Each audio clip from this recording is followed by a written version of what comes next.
Ayan, palakpakan natin si Lord sa buhay ni Sister Sweet. Papasalamat ako sa Lord dahil nag-camp na tapos maayos kami nakapunta dito tsaka wala nang aksidente tsaka wala na pupunta sa doktor tsaka maayos kami nakakapunta dito lagi-lagi tsaka naman nandito kami para nandito kami tayo lahat para nandito tayo bigit ayun na po. Ayan, tunay ang ko na nandito kami ngayon kasama ng aking Diyosawat birthday ko pa!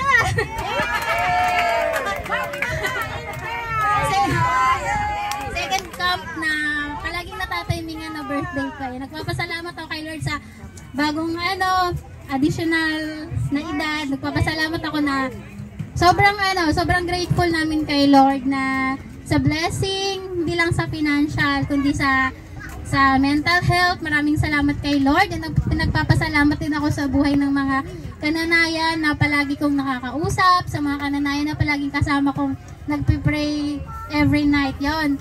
Sobrang thankful ako kay Lord na tawag dito. Wala kaming sasakyan, pero siya nag-provide na makapunta kami dito ngayon. Yung convenient pa rin ng mga anak ko nandyan. Nagpapasalamat ako sa lahat ng blessing ni Lord, sa buhay ng asawa ko, sa anak ko, tsaka sa biyanan ko na nag-undergo ng chemo. Nagpapasalamat ako sa kagalingan, sa kabutihan ni Lord sa buhay namin. Praise God sa kanyang pupuri. Okay, una. Tsak, tuk, tuk, tuk, tsak. Ay, hindi pala sasayaw. Sasayaw.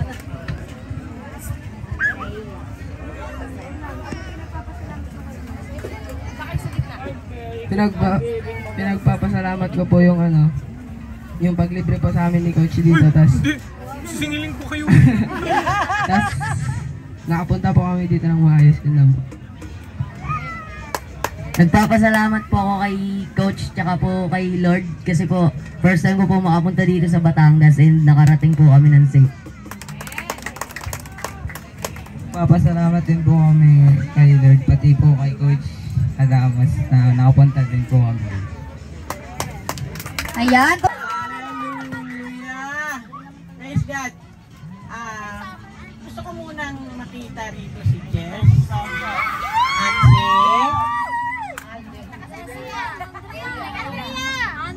Andrea. Dito, ulit kayo dito.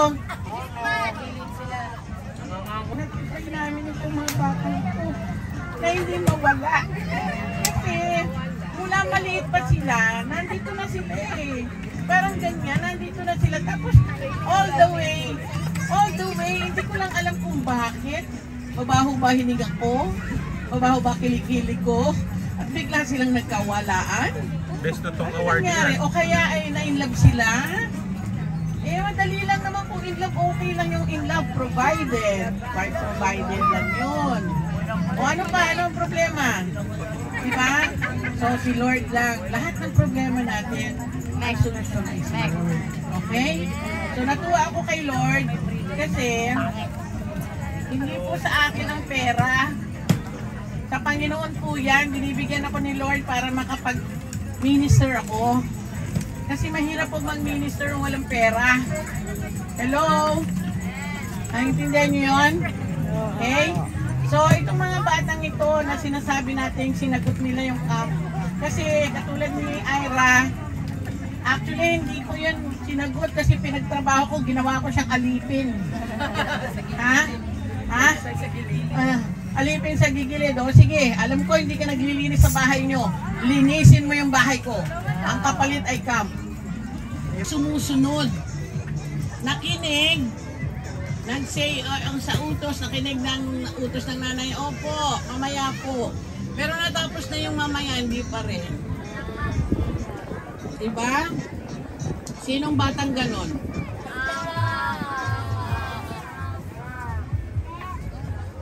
Sa salita ng Diyos, gusto namin ituro sa inyo para hindi pumalpak ang buhay nyo. Hello? Eh dapat nakikinig at sumusunod. Sa church pa lang. Ha? Nakita ko to ha. Kailangang utusan? Dapat hindi na, di ba? Dapat may pusang palo na. Hindi na dapat inuutusan ang isang matalino. Kasi, pag inutusan pa, ay para kayong mga, ano ba yung chisel? Yung pinupukpok para tumalab. Pait. Diba? Hindi tayo ganun. Dapat, hindi na tayo pinupukpok para tumalab. Kundi tayo kusang kumikilos para palagi nyo isipin, gagawin ko ito para sa Panginoon.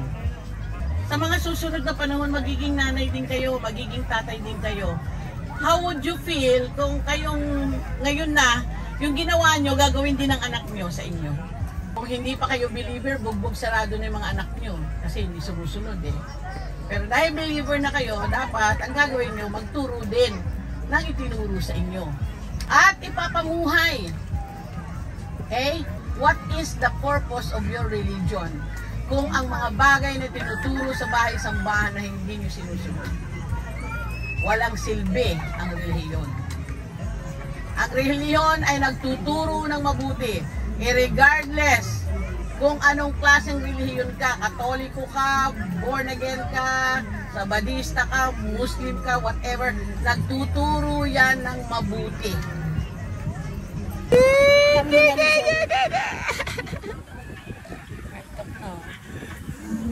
Ay, talaga naman, pag boy, hindi ka nagagalit.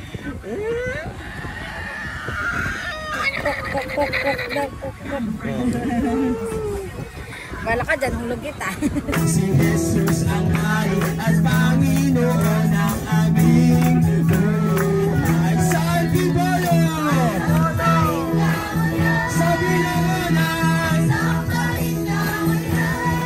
sa Batangas, sa buong Pilipinas, sambahin ka Yahweh, sambahin ka. O yaman mo tayo tumalabang sa Panginoon ng langit at lupa. Sambahin ka. Ako sisikari mga taga-Antipolo, taga-Binangonan, taga-Batangas. Lahat ng mga nilalang ay magpulit sa iyong ulo. Si Jesus ang hari at Panginoon ng aming buhay. Isa pa, sa Antipolo, sambahin ka o Yahweh. Sa Binangonan, sambahin ka o Yahweh. Sa Batangas, sambahin ka o Yahweh. Sa buong Pilipinas, sambahin ka o Yahweh. Sambahin ka o Yahweh. Diyos ng langit at lupa. Sambahin ka o Yahweh. Ikaw ang Diyos na dakila. Let's pray. Lord, we thank you, God. We honor you and we love you, Jesus. Salamat po, Panginoon, sa katapatan mo sa aming mga buhay. Salamat po, O Diyos, na patuloy kang Diyos na nagpapakilala sa amin. Ikaw ang Diyos na patuloy na kahanga-hanga, kamangha-mangha mula sa kalangitan, sa karagatan, sa lupa, Panginoon, na yung nilikha, ikaw ay karapat-dapat purihin, pasalamatan at sambahin ng iyong mga anak. Salamat po sa salita mo ngayon na aming pagmumulay-mulayan, O Diyos. Banal na Espiritu, patuloy mong gamitin ang salitang ito upang kami po ay mahikayat, mabigyan ng aral, katalinuhan, kaalaman at malawak na pag-unawa na nagmumula sa iyo sa pamamagitan ng iyong salita. Ito po ang aming dalangin ng may pananampalataya at paniniwala sa iyo sa pangalan ni Jesus. Lahat ng hindi inaantok, magsabing Amen! Amen! Yeah. Sino dito yung masasabing, ako, makakapalag ako kay Kuya Mark? Oh, si Carmen. Sabi mo kasi kasama ko ang Diyos. Diba? Eh, kasama din daw ni Pap si Lord. Sabi ni Saul, oh sige, gusto mo ba talaga? Sabi ni David, opo, kaya kong talunin niyang higante na yan. Sabi ni David, grabe yung confidence, no? Bata nga siya. Parang kasi Saul, okay, sige. Pero nung sinabi na ni David na naniniwala siya, nakasamaan niya ang Diyos, na-convince si Saul. So anong ginawa? Nilagyan siya pa ng mga pang-armas-armas. Ano sabi ni David? Hindi ko po kailangan yan. Hindi po ako sanay sa mga ganyang bagay. Sabi ni David, tinanggal niya. At ano lang ginamit niya? Ano? Parang tirador, pero kasi ang tirador tirador ngayon, yung alam natin yung ginagano, no? Pero yung kay ano, parang sling or, ay, di ba? Yung ginaganon lang, di ba? Tapos gaganon. Then, namili lang siya ng ilang bato daw. Sabi sa Bible, 5. Okay? 5 bato na siguro yung mga panglaban na bato na tipo pag ginanon mo talagang makakasakit. Okay, andyan na si ano. Andyan na, humarap na si David. Tumawa ngayon si Goliath. May panghihiya, may pang-aapi, may pangungutya. Oh, ito lang yung ihaharap nyo sa akin, isang bata. Ano to, aso ba ako? Napadadalhan nyo lang ako ng bata na merong something na ganon-ganon. Ayun ang sinabi ni Goliath. Tapos tawa siya ng tawa. Siguradong matatalo na kayo. Anong sabi ni David? Alam mo, sobrang na-move ako sa sinabi ni David dito eh. Sabi niya, ang Diyos, sabi niya, the Lord who delivered me from the paw of the lion and the paw of the bear will deliver me from the hand of this Palestine. Sabi niya, ang Diyos na nagligtas sa akin sa pangil ng mga leon at sa lakas ng mga usa ay siyang Diyos din na magliligtas sa akin at magbibigay ng katagumpayan sa akin laban sa Palestino na ito, which is si Goliath. Sino yung paulit-ulit na sinasabi? Ang Diyos, di ba? Siya daw, ang Diyos, di ba? Minsan kasi sa atin, yung mga laban natin, nawawala yung ang Diyos eh. Ang naiiwan na lang, kaya ko to. Magaling ako. Dito muna ako. Nasasaktan pa ako, dito muna ako. Nawawala yung ang Diyos sa buhay natin. Kaya nga, di ba, miracle happens pag wala ka nang kayang gawin. Miracle happens pag ang Diyos na lang ang kayang gumawa sa buhay mo. Amen? Sige, Jesus! Sa aming buhay, ang dulot ay pag-asa. Sa pagtigis ng iyong dugo, Jesus, mga pagkakasal ay napatawad na. Iniwan namin ang iyong panliligtas. Biyaya ng iyong kahawagan at pag-ibig mong wagas. Pinagdiriwang namin ang tagumpay mo sa krus. Pinagdiriwang ka namin, oh Jesus. Thank you, Jesus. Sa buhay niyo, Pastora. Dahil ayun, sila po kasi yung naging bahagi kung paano ako nakakilala kay Lord. Bata pa lang ako, 14 years old, natuto na ako eh. Natuto ako magbisyo. Bata pa ako, tapos nahuli pa ako sa school namin nun. Nahuli pa ako sa school namin, then pinaalis ako yun. Then ayun, nung nakakilala ako kay Lord, ayun, dun na ako napatuloy nagbago. Ayun, yun kabuti yung Lord sa akin. Tapos ayun, nagpapasalamat din ako dahil ayun, nakasama ko sa camp, tapos nakasama ko kayo lahat dito. Ayun, naging masaya naman po. Masaya talaga pag nakay Lord. Ayun lang po, sa Lord mo lahat ng paborit. Birthday ko yung isang araw po. Tapos, kakain kami ni Mima kapanding po. Tapos, kasi, sa school namin sana, na 4 ng school namin. Ito, saka, yung isa na kami ni Ma'am S. Ayun po. Ito sana talaga kami makasama. So, kay Pastora AP, kay Pastora, kay Ma'am. Salamat po kay Lord kasi nakasama po sa arating po ang naligtas. Po, ibigay niyo po ng kalakasan sa pang-araw-araw ay ibigay niya rin po ng niingatan niya rin po yung pamilya. Yun lang po. Laging may Papasalamat po kay Lord sa pagdala namin dito, pagpunta namin dito ng safe book. At lalo na po sa kay Coach JM kasi kahit tinatamad po ako, pumunta ko dito sa mga events. Yeah boy! Magbaback-time sila!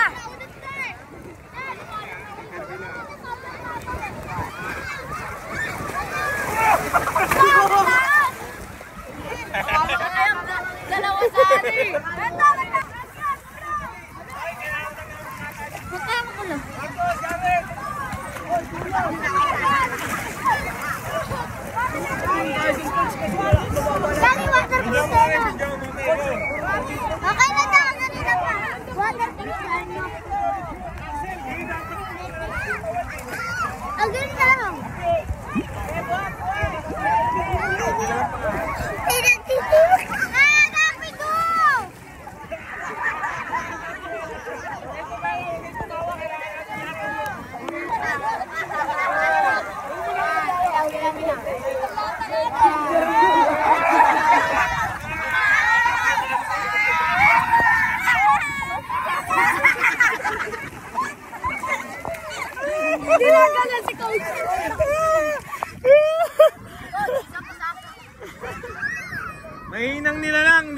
Jessie!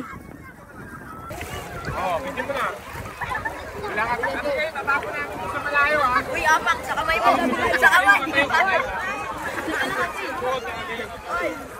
Bumuhati na ka. Dito lahat sa pwersa mo, tama tumayo ka. Nakatayo ka ba? Okay. At kumilang ha. Back-time na sila. Back-time.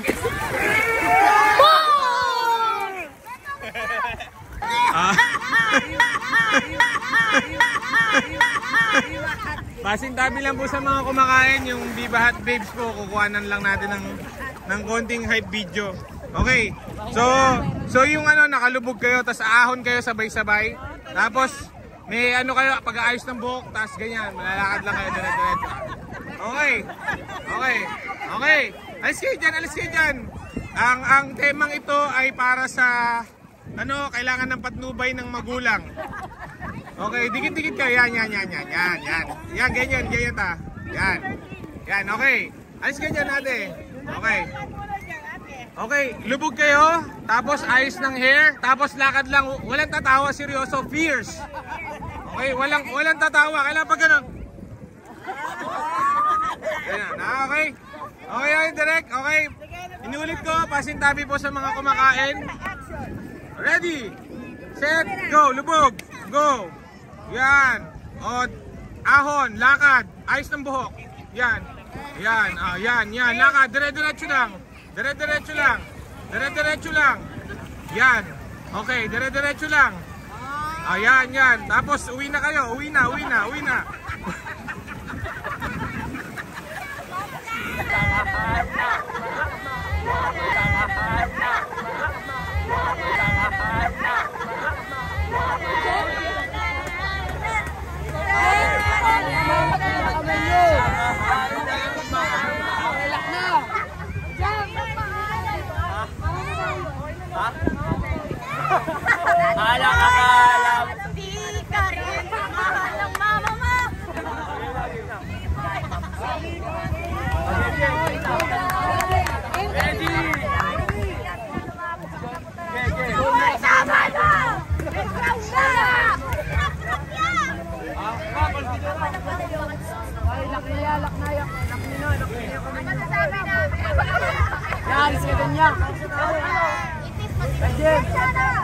Diyan, malis ka dyan. Dinaanan mo yung team namin eh.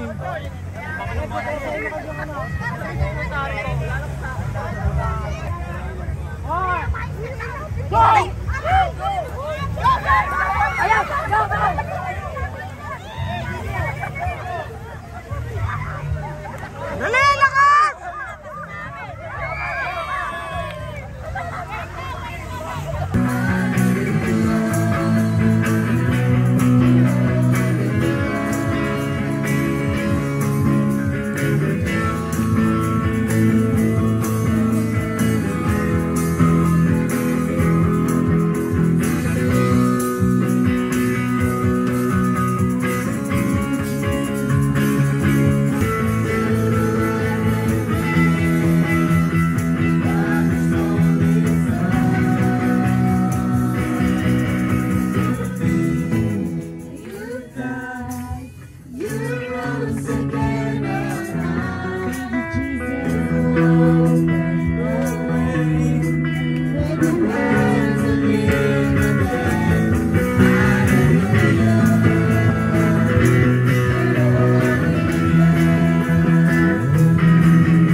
saya nakasama ko kayo.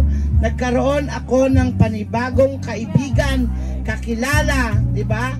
At kasama ko rin kayo. Kasama nyo ako sa pananampalataya dahil nakakataba ng puso na ako ay na-confirm kahapon bilang membro ng JCWL Church. Kahapon po yun. Pero ako po ay isa lang mananampalataya ni Lord mula pa nung JIL days. Kaya lang, nagkahiwa-hiwalay kami at maraming salamat sa buhay ko. Dumating ang pamilya ni Pastora Jane kung saan siya yung naging tulay para mapalapit ulit ako kay Lord. Salamat po dahil maipapagpatuloy ko ang pagsaserbisyo at papuri kay Lord. Napaka grateful ko po dahil alam ko naman na ako ay hindi perfecto, pero pinipilit kong magpakabuti para po sa Panginoong Diyos. Dahil gusto kong maibalik yung hirap ni Jesus Christ sa atin, gusto kong maging maayos at matapat sa paglilingkod sa Kanya. Amen. Magandang umaga po sa ating lahat. Yung troubles, lahat, it will never stop. So never be complacent, mga kapatid. Kaya nga sabi ni Lord, He will sustain us. Diba? He will sustain us kasi alam ni Lord, tuloy-tuloy yan. Hanggat wala pa tayo dun, hanggat hindi pa tayo nakakauwi sa langit, hindi mauubos ang problema, hindi mauubos ang pagsubok. Ako ang natutunan ko, dati, ang alam ko, yung mga trials, yung mga pagsubok, pagpapalo ni Lord, or should I say, punishment. But one thing I realized sa buhay ko, it's not really punishment from the Lord. Kasi sabi ni Lord hindi kita susubukin nang hindi mo kaya. Ibig sabihin nun, yung pagsubok na meron ka, kaya mo yan. Bakit? Dahil malakas ka? Dahil umaattend ka ng church? Dahil hindi. It's because you have the Lord. Kung bakit sinasabi ni Lord, di kita susubukin nang hindi mo kaya. Kasi siya yun Hindi siya nakatingin sa kung ano yung kakayanan mo. Nakatingin siya sa kung ano na siya. Kasi wala nang tayo. The moment, sino yung mga nabaptize?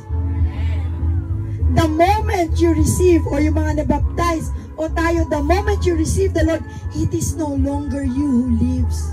It is the Lord. So anything na tinitingnan ng Panginoon, yung pagsubok na ibibigay sa'yo, hindi yung sinusukat ni Lord yung kakayanan mo. Kaya sasabihin mo, Lord, why me? Sabi ni Lord, sabi mo, Lord, bakit ako? Bakit yung cell group ko? Relate din kami dun Ay, si Ate Janine, napagano na gano'n. Si Ate Janine, nag-iisang nakatayo, gawa gano'n. Nalagas lahat. Pero nag-backslide din yan. Ay, hindi pala. Nang block. Close to that.